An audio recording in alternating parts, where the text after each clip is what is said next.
Yo, what's good? It's James Bell, the Boxing Source here, and I'm over in Philadelphia, PA, with my man, Mr. Greg Hackett. What's good, man? How you doing? How you feeling? I'm doing good, man. Doing good. Just out here and here in your gym, and just wanted to get the lowdown of what's been going on around here. I mean, first of all, thank you for having me. During the COVID, it's been tough, of course, because nobody knows what's getting ready to happen next. I guess your mind would be, what's tomorrow? What's gonna be tomorrow?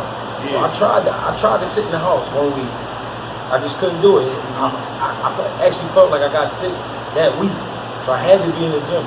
Luckily, we in the I guess what you would call a private gym. It's not owned by the city, and we was able to come in. I mean, wasn't a whole lot of people all the time. Sometimes we'll pick up, sometimes it'd be light, but. You know what I'm saying? For the most part, I think everybody came out well. I think doing pretty good. But, I mean, it's been tough, to be honest. Because trying to get people's minds on, listen, we don't know when we're going to come back. Don't get too out of shape. Yeah, exactly. The fights might come right back. And then look, we 6 weeks in. Yeah, exactly. Yeah, but, this whole COVID thing has been really wild, and like you said, I mean, once you have a little routine of being in the gym every day, now you just at home, and it's like your body is like not used to that. Right.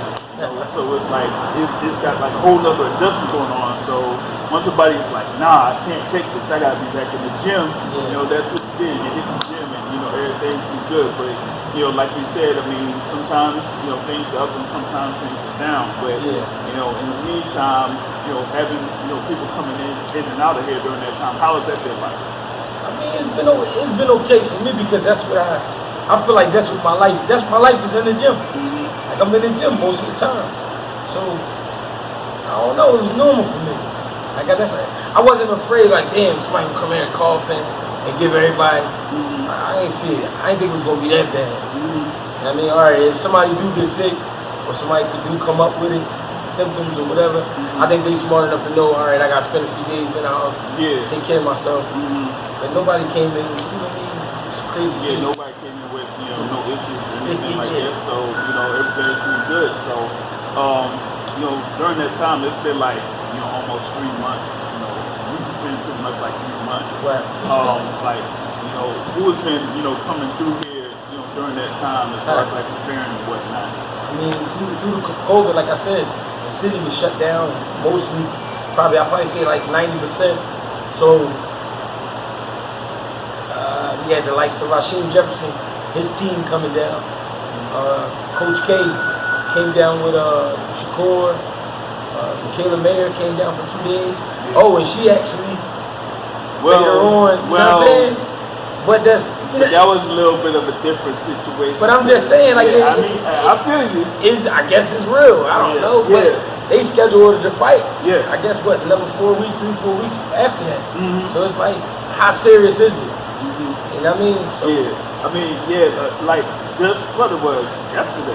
They had Mikel Lespierre, his manager, got tested positive for COVID a couple weeks ago. But after those couple weeks, they just rescheduled the bout and said, "Hey, let's go, let's get it." So it's kind of like different to deal with for some people. It's like brand new sometimes, but if you have a strong enough system, then you could be able to get through it, and then after a couple weeks, once you're all clear, you're good to go. So like you said, I mean, you had Jefferson here, you had Shakur Stevenson here. So action is pretty much like. And he fought after that. So So it's pretty much it was hit and miss because he didn't, and Michaela didn't. But Michaela didn't, and he did. So it's like off and on because you never know like what they do while they're in the gym after they leave the gym and everything like that. Right. So it's kind of crazy like that. But even then you're still able to do your thing here in this gym, and you've been here for like how many years now? Well, I first started training at fight from 2012, the winter of 2012. And the address was around the corner at the time. Mm-hmm. They've been in this location, I think, the last 4 years, 3-4 years, and I've been back down here probably the last 2. You know what I mean? So it's been really since 2012. You know what I mean? I was either here, Joe Hands. I was up Frankfurt for a little bit, but I always end up back fighting for him. Yeah, and this, this is basically where, people go to work. Oh yeah. And the whole setup. I mean, you got like a little bit of a background in this thing here. So you see, the heavy bags and everything here. You got the, mixed martial arts stage up in here and all that too. So, that's, you have everything that you need in this particular gym, for people to go to work in and things like that. So, you have this, here, this ring, like I said, the octagon over there. And we have, I think we have like aerobics going on in the back too. Yeah, a little bit of kind of stuff work back there. A little bit of weights, not too much. I mean, it'd be more like, really, Fight Firm is like a combat gym. You can learn jiu-jitsu here, Muay Thai, wrestling, you know what I'm saying, along with boxing.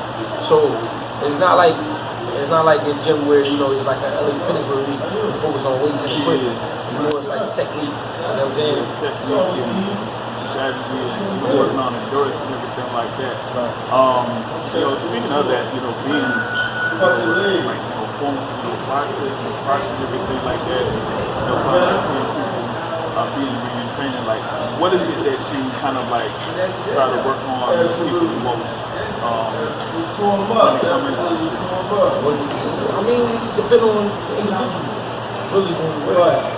I try to make sure whatever the issue is, the issue might be your feet, it might be his head movement, this guy might be timing, this guy might need a jab. You know what I'm saying? That's how I try to go about it. I don't mean try to everybody do the same exact thing. I do have blueprints and guidelines, but that come with time. For the most part, though, trying to get you attack your flaws.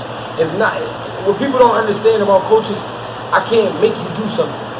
People look at YouTube, they look at Showtime and see the fights and stuff, and they see these relationships that guys have had with these trainers for maybe 10 or more years, right? Yeah. And then they look and they say, all right, I want to go to that guy. But then they go to that guy, they don't understand. What they saw was a clip. When you try to go live with a person and understand who they are, understand how they develop that rhythm, that take time. These guys don't want to take their time, so. Yeah, exactly. Like you said with the example, like if someone needs to work on their footwork, that's something that you focus on. But also, you see what strengths they have, and you want to improve on those strengths so that by the time that they're in the ring, they're able to utilize that to the best of their ability. But also combine that with other things, other intangibles that make them more of a complete fighter. Your strength is your strength because that's going to be with you forever. There's some guys out here in the street right now. They might not be the fastest, they might not be as coordinated, but if they crack you, that might be it for you. I mean, that's his strength. He can punch, and he learned somewhere along the way how to line that up. And I'm pretty sure he's doing something with it. But I have to really attack your flaws because that's what you're going to forget to do. That's what you're going to forget to do. Your strength's going to always be your strength. You're going to always go to that. So that's what I'm doing. Working on that weakness because that weakness can be a downfall. Every single time that you don't improve or kind of be aware of that weakness. So, but going back a little bit, like you kind of like talked about this last time I spoke with you, like how you like started up the boxing game. So kind of like go back into that. Well, my first, like I always say, my first experience with my father took me into the gym. My father was an amateur. He only fought twice. But he trained for a while, and he took me back and forth with him sometimes. And I was probably 5 years old, about 5, and I had gotten the ring at that age and stuff like that. I got to experience it. I remember the smell, I remember the music, I remember the vibe. You know what I'm saying? From that young. So then, my father started driving trucks. I grew up a little more to 12. I was getting in fights all the time. My mom said, "You gotta go to the gym." So I went to the gym. I was going to be 13 in about a month. And I remember what I weighed. It was 147 pounds my first day in the gym. You know what I mean? I don't know. It was just, I was like a natural fighter, I guess. Everything big. It just gets, sometimes if it's a party, then you see it like you said, when you were real young, you see what, your father was doing, so you kind of like see how that was and kind of got used to it. And then, you kind of like maybe had a few fights in the streets and everything like that. And, they just switch over here, in the gym and things like that, so you could work that into being a boxer, so to speak. So that's how that is. All right, Greg. Yeah, you were talking about your beginnings as a boxer. Coming from your father and watching your father, as an amateur and trainer, and then later on down the line picking it up after being in school and things like that. So kind of like going to your amateur career, like when you started out in the amateur competitions, and how that was. Well, like I said, I was boxing 12 years old. I got in the gym 13 the next month. I was turning 13. So me being in middle school, my mom got sick around the time of my birthday. My mom got lupus. So imagine a lady with 4 sons with lupus, and she living in a 1-bedroom apartment. Man. You know what I'm saying? So imagine that, right? And I'm the oldest brother, so 13, going to the gym every day. My mom in the bed, she in and out the hospital and stuff like that. I'm young. I got a lot on my mind. Taking care of my brothers, going to school, trying to make sure they look good for school, make sure they up for school, make sure they eat, stuff like that. My mom, she would give us money and stuff like that, make things work. Tough. So I didn't get to fight right away because I was a lot of things came. You had to, take care before of the gym. So 14, I started jumping in cars, doing stuff like that. Yeah. I'm too young to be driving. Yeah. Not old enough to have a license, not even a permit yet. Yeah. I'm jumping in cars, joyriding and stuff like that. Getting in trouble. So my mom, she called my dad. My dad was still driving trucks, but he had an apartment down in Maryland. So I go stay down in Montgomery County, Maryland, Gettysburg, Maryland. Yeah, Gettysburg. Yeah, Gettysburg. So I stayed in Gettysburg from 14 to 15. So I did my last 5 months or 6 months of 8th grade in Maryland, and I did my first 3 months of high school my first 3 months of high school, I went to Magruder High School for the first 3 months, and then I moved back to Philly. So I didn't get my first fight till I came back to Philly. You know what I'm saying? I'm 15. So I imagine me training from 13, beginning like right around my birthday, 13 to 15. I'm getting good, but some things I don't understand because I'm not in the gym where I'm supposed to be. You know what I mean?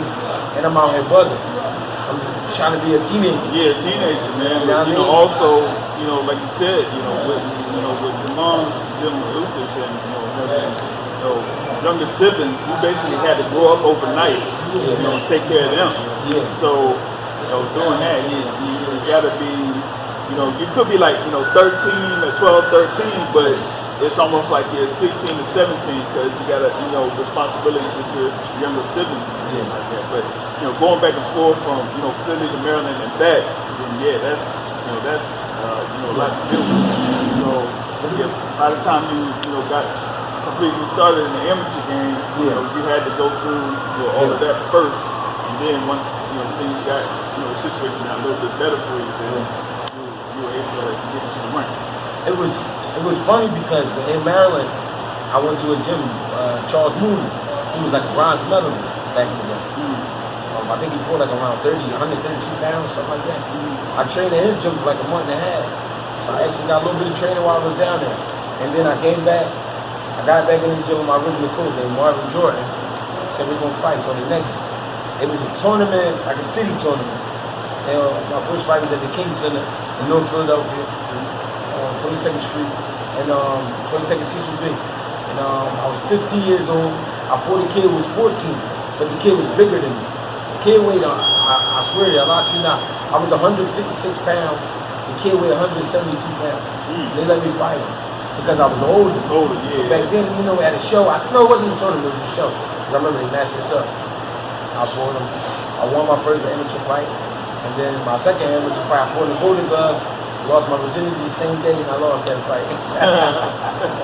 So that let you know what kind of guy I was. Yeah. You know what I'm saying? Yeah. I'm crazy like that, Yeah, I mean, hey, that's how it is, man. I mean, you had that type of, like I said, when you were a teenager, man, all that stuff is like, racing. So, you're going into the Golden Gloves and things like that, and then, after that, kind of like transitioning over to the professional ranks. Like, how was that for you? what training? So all right, eventually I only had about 16 amateur fights. I turned pro when I was 21. I turned pro when I was 21. So from 13 to 21, I was amateur. You can say. Yeah. By the time 21, I already had my first son that I had when I was 20. He was born on 2. I had no job at that point. And I remember I was weighing, like, I was in the gym, but I wasn't going hard, crazy hard on my diet. I was about 182 pounds. And I remember Miss Venuka Michael from the Blue Horizon called down my gym to a manager named Robert Bryan. And she asked him, did they have a 168 down there? Just make a debut. And I was like, yeah, I'll fight 68. I'm 5'6". I said, well, you fight 140.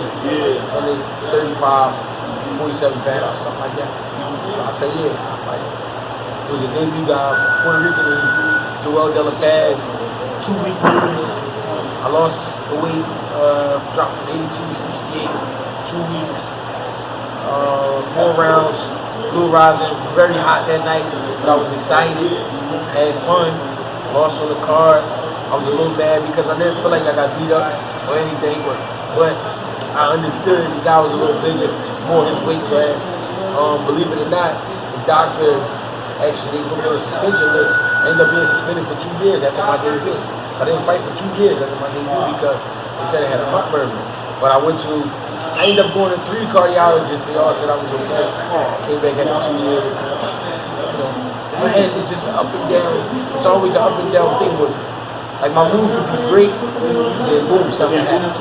You know, I mean, you'll get there, man. And that's something where, yeah, with your first fight, you know, you saying that you're going from 180s down to 168, but you kind of like felt good at that particular point, you know. Yeah. Felt good. My bones and everything felt good. Muscles still strong. You know what I mean? Yeah. So it wasn't like it didn't, necessarily affect your endurance or anything like that. Yeah. But I liked the approach, though. I felt good in it. I felt like it was for me. So I did have fun. I had fun. A lot of fun.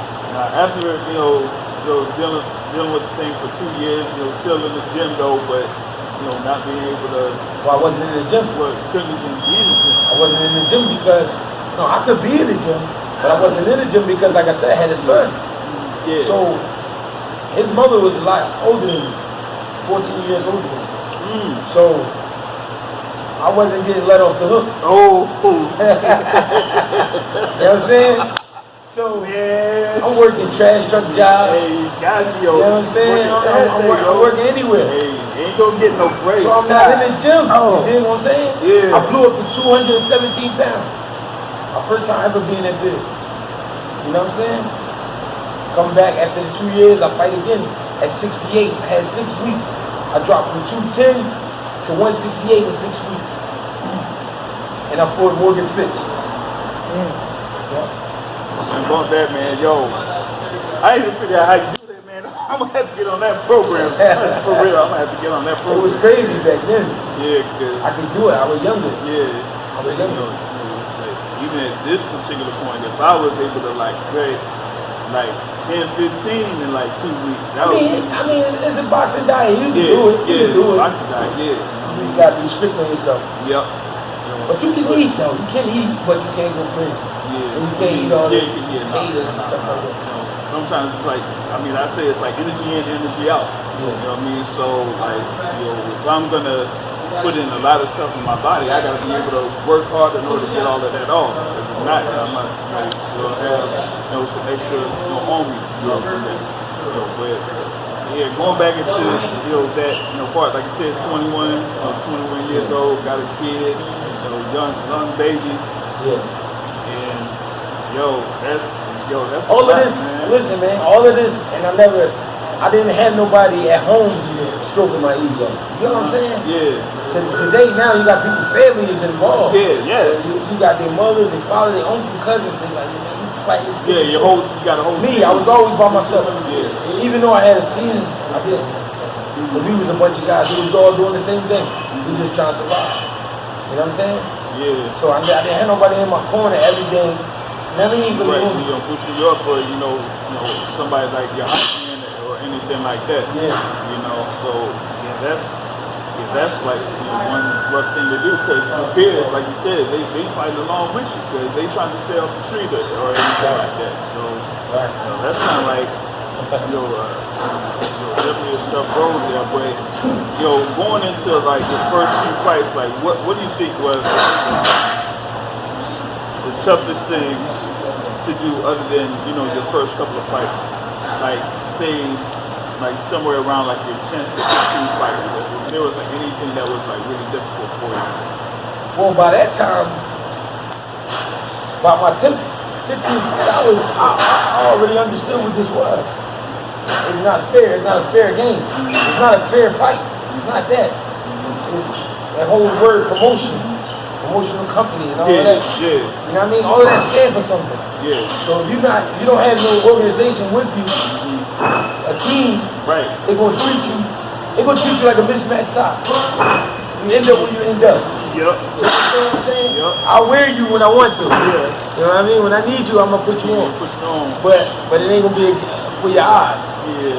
I don't know if anybody gonna see it. So by that time in my career, I'm saying to myself, because I'm coming in as an opponent, that's not my attitude. My attitude is not coming in and quitting or making money. It's not that. It's to embarrass the guy. Because I know my record's upside down. So I'm going to make you look bad as possible. You understand? Yeah. So people going to say, how is that guy record 2-9 and this guy 8-0 and he can't do shit to him? Yeah. Like what? Man. You know what I mean? So that was my mission. That became my mission. Like, all right, fuck it. If y'all going to cheat me out of fights, I'm going to make you look bad. Yeah, we kind of like talked about that in our last conversation. Is how the business of boxing is about one of the dirtiest things out there. You know what I mean? And that you gotta be able to maneuver yourself and put yourself in a position that that once you do step in the ring, at least you're gonna say that I'm gonna get the most out of this, no matter what. You know what I mean? And going into like something like that. And we talked about it earlier, it's like you said, like, okay, like say for example, someone needs a fighter in like 2 weeks notice or 1 week notice. Right. And let's say, they give you a call. And you're like, yo, I mean, it's like 7 days notice. You're gonna have to do this in order for me to step in there. Yeah. Because it's like they're putting you in a disadvantage. By actually calling you up and saying, hey, we want you in for a fight, 7 days, over at this spot. Yeah. You ready to go? It's like, yo, like, I don't know about all that, you know what I mean? So kind of like, going to like how you did transition over to that, right? Like your 15th fight and, how that's been from this point forward. So you mean like negotiating with the people, like really getting into it. Yeah. Well, you start to realize after maybe 7 fights, 8 fights, all right, they using me. We know that. But you're not a rag doll. Nobody not just gonna punch you around, do what they want, throw you around. All right. You need me because you're calling me short. You know I'm gonna fight. You know I'm gonna entertain the crowd. All of that, right? Right. Yeah. All right. So for 4 rounds, they usually paying guys $1,100, $1,200, sometimes $13. Depending on, you know what I mean? You try to squeeze $2,200 out of it, $2,500 because you calling me in a week. You calling me in 2 weeks. Some people say that's not a lot of money. 12 minutes worth of work. I'm going to work. And I'm going to get off when I'm supposed to get off. Unless I clip you. I'm not getting clipped. I've been stopped once, but it wasn't official. But, I take it. I can't do nothing about it. I can't take it back. Right. But nobody never stopped me. So I'm going to earn my money. You know what I'm saying? Yeah. So you start talking to the matchmaker like, listen, who else you going to call? That's why you calling me. Yeah. Pay me. Yep. Because the cheaper he gets you for, the more he can take home. It might be a $4,000 budget, $5,000 budget, but they're going to offer you $1,200. Yep. Bust you in your head. Pay you $150 to eat, another 150 to travel, 200, depending on how far you went. Yeah, where you gonna stay at and everything like that. But, and I'm gonna mess around and keep $2,500. Yep. And the thing is, like, you know, a lot of people kind of don't realize, like, man, if you taking that 1,200, you probably might not take home like total. No. Probably about not even 800. Depending on who you work with. That's if you got a nasty team around you. Yeah. Usually the nasty motherfuckers be the motherfuckers who don't even know what they doing. Yeah. They forgetting to put Vaseline on. Yeah. They forgetting to give you water. Forget your mouthpiece, clean your mouth. That's how it be. And then they got nerve to charge you. Yeah. But my squad always been cool though. Billy Briscoe worked with me a lot. Lamar Smith worked with me a lot. I had some miscellaneous cases where dudes ended up in my corner. I remember Tyrone Jones, old head Tyrone Jones from DC. He was in my corner. I had fun that night too. Yeah. Before Danielle Livingston up in New York. That was fun. Brooklyn. That was fun. You know what I mean? It's the game. Yeah, it's a game, but I mean, business, you know, sometimes you love it, but the business makes you hate it, you know, so much, man. For sure. And, you know, that's the thing that, you know, whether, you know, you're pretty much just starting out as a professional, or you know, been in there for about a year and a half, that you gotta watch out for. So, you know, that's one thing that, you know, I kind of like try to stress to some of those up-and-comers that I talk to, is that, you know, the business is, you know, crazy. You know, whether I talk to, you know, young fighters or, you know, even managers. You know, I talked with one Adrian Clark a couple weeks ago, and you know, he has his book there where he talks about the, you know, the business and everything that happens in the business. And, you know, I don't think that many fighters, you know, young or even a few years in the game, realize, you know, what's going on when they, you know, see everybody. The reason it's hard to pinpoint an issue is because everybody's issue is different. Better the fighter, probably the crazier the scheme, like being played against. You know what I'm saying? Yeah. But I'll go through a 10-0 kid, going through a whole nother thing. He didn't put through a lot of trouble because he fight guys like me, but not getting paid much. Yeah. It's for him to get the win. So crazy shit like that too. But then you got some guys who do understand and they don't sign on. You know what I mean? They keep it independent until a day, but that's more like a new thing. Yeah. See, back in the day they tell you if you don't sign, you won't fight. You won't fight. So they make you sign contract right away. Like, yo. You know what I mean? Yeah, that just don't work nowadays. Crazy game. Crazy, real crazy, man. So yeah, we're gonna continue this out here in the gym. So we're gonna go to another spot and then we'll get it cracking. All right, now Greg, talk about, you know, how you got through the amateur and professional career, things like that, and how the business of boxing is.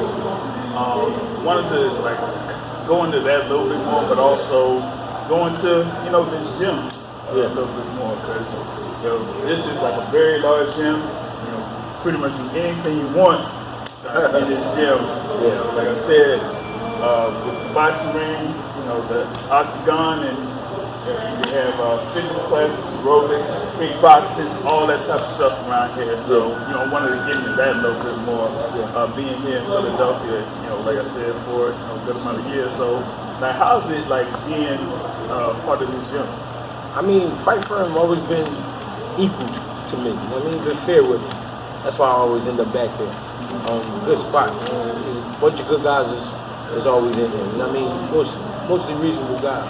You know what I mean? But it's a tough guy gym. It's not the gym where you gonna come in and pick your work. Right. You know what I'm saying? Or pick the day you work. You know what I mean? And I mean that with the Muay Thai, the Jiu-Jitsu, and things like that. Kickboxing, wrestling, boxing. You know, we got a lot of guys walking through here. You know what I mean? Right. It's like a pirate ship. Anything can be on it. Yeah, anything can be in here, anything goes. Yeah. Nope. So, you know what I mean? But it's a good spot because nobody like disrespecting each other. But we're gonna get it in though. Yeah. You know what I mean? So at the end we'll shake hands. that kind of spot. So I love it. I mean, you know, it just, I don't know. It's in a part of the city where people know where we at, but then it's like, I don't want to go down there today. Like, it's like that kind of spot. You know what I'm saying? Yeah. It's not like fancy, but it's a good spot. Yeah. You know what I'm saying? So I always, you know, fight for them, always been good to me. True. You know, like you're saying, like, you know, you have a lot of respect around here, but once you step in here, you know that you're gonna work. Yeah, there's a work. Once you get in there. Yeah. So, you know, that's, you know, what I would want to look for in the gym as far as, like, you know, trying to get myself going is, like, I ain't gonna be there to, you know, basically push your foot around. Yeah. Because even if you do that, you're not gonna get the best results out of it. Yeah. So what's the point of it? You know what I mean? So, you know, like I said, man, we got all this equipment, you know, here, you know, at Fight Firm, and you know, it's like here at the spot in Philadelphia, you know, not that far from downtown and whatnot. So it's like it's pretty easy to find. You know, for me, it's pretty easy to find. Right. But like, you know, as far as like the Fight Firm in general, like you were talking about, you know, the people that come in here, like how is it working with the people in here? I mean, it's always fun for me because, like you said, it's a nice sized gym, but if you pay attention, it's pretty close knit because the cage is not too far from the ring. The cage is not too far from the open space. So you can be right here, jump a rope, shadow boxing, but just a few steps away, sparring. You know what I mean? So it's close knit too, but people give you your space. It's good. I mean, it's fun. I like the people that come in different, a lot of different type of ethnicities, and a lot of different people. Period. I like it. You know what I mean? It's fun.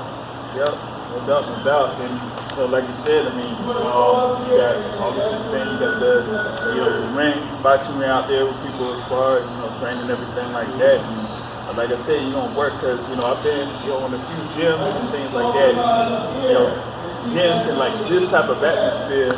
Like, I know that you're going to be working because once you step in here, you're going to be, the heat. You know what I mean? You know, I've been in like gyms like say for example over in the DC area with Gary Russell Jr. Yeah, I heard about that. And that one is just a small gym. It's in like warehouse type thing, or if it's like a brick building. So once you step inside, you go smell it. You don't smell the heat. Yeah. So that's the type of thing that you want to kind of work in. And I know that we talk about how you're able to cut weight in like 2 weeks or 6 weeks or everything like that. But this is like a huge factor into that because you're gonna have to split it off one way or another. So you gotta have this type of workspace. You want your workspace to be warm. You don't want to be too cool all the time. Because too relaxed. Ain't gonna work. Either you're gonna be like too relaxed, or by the time that you do get worked up a little bit, that temperature is gonna conflict with you. You know what I mean? You could have some issues with that. All right, Greg. So we talk about everything that's going down here, Fight Firm and everything like that. So like just go into how Fight Firm is kind of like part of Philadelphia boxing, and how it will kind of be part of Philadelphia boxing later on down the line.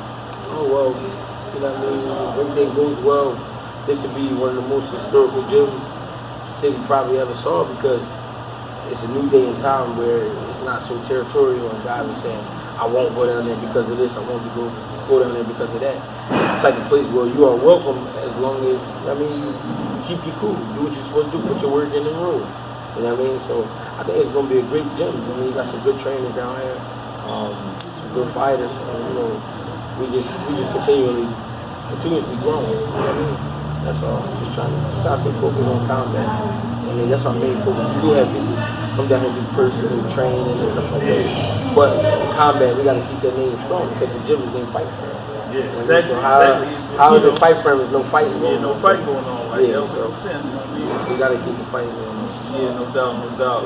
Because being in Philadelphia, when you have story history from back in the 40s, 50s, up to the 90s and to now, we want to make this particular gym part of that story history in Philadelphia. So, just seeing here like how things are, how he's built that I know that Fight Club is going to be that way here in the future. So thanks there, man. Greg Hackett, you know what I mean? Thanks for taking the time and everything like that, and just being a part of this particular video here with the boxing source.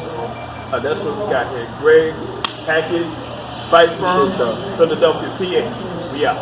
Thank you.